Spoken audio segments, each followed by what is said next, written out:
mga lods, so mapagpalang araw sa ating lahat. Good morning, good morning. Simula na tayo mag-waterproofing dito sa ginawa nating reservoir. Yan, ito yung pang waterproofing natin, lods. Yung prop seal na 50, bali 60 cans yan lahat. Yung ano nga ba ang laman nitong isang ano na to, isang timba. Yung laman yan, lods, ito yan. Ito, yan, yung isang galon na yan. At saka yung powder nya, parang simento. Paghahalo lang dito sa timbayan gamit yung ano natin, mixer. Yun, yung binabala sa parina, ayun. Paghahalo pala din, lods, yun lang, oh. Utay-utay lang na halo. Paglagay ng powder nya, parang simento.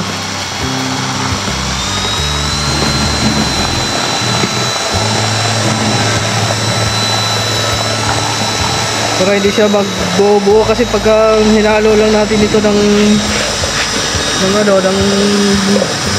pat-pat magbubuo-buo, mas maganda na yung may garong panghalong ganito.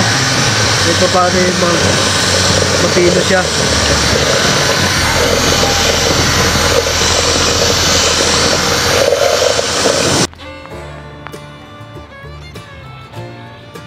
Lods, ganyan lang yung pag-apply niyan. Pwede siyang gamitan ng paint roller o kaya yung brush na ito, yung kanyang brush parang walis ito.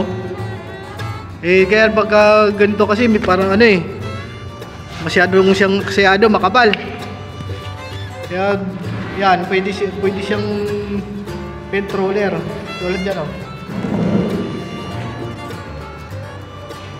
Kaya pagka nag-a-apply, kailangan wag lang masyadong apurahin yung paggugulong ng paint roller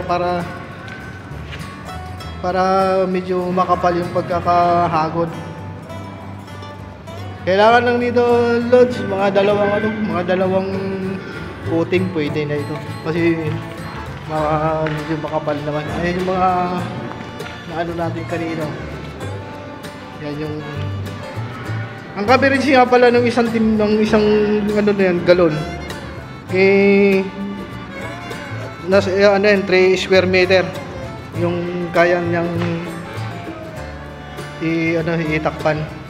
Yung presyo niyan medyo mataas nga lang ang presyo. Tsaka nabibili lang ito sa mga kilalang tindahan. Tulad ng malalaking hardware na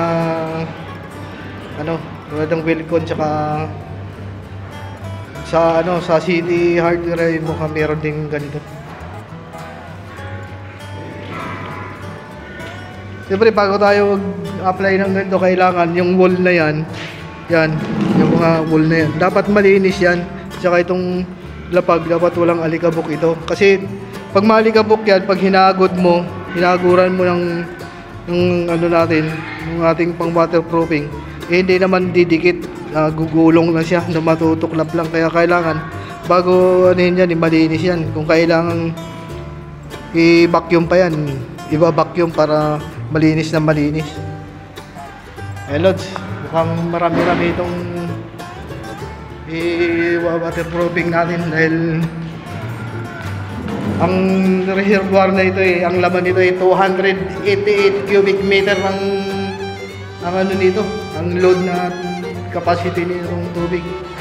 Saka ang sukat nito ay 4x6 by 12 meters.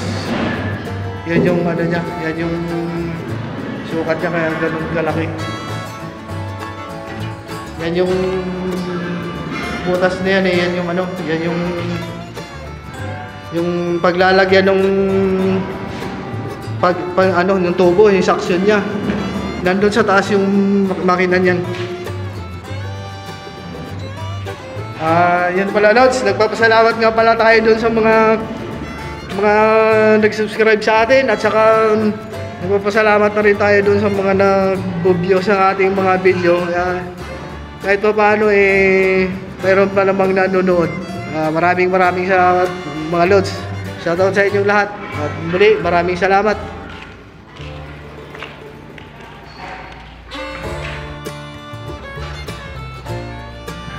Lods, yun yung texture nung pangalawang coating, bali final coat na yan.